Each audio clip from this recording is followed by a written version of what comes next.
ఎంత పుణ్యమో జన్మింత ధన్యమో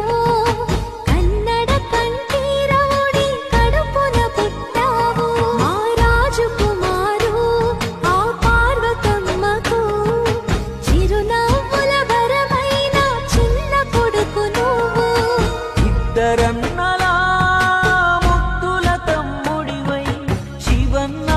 రాఘవేంద్రలను మురిపించాం ఆడి పాడే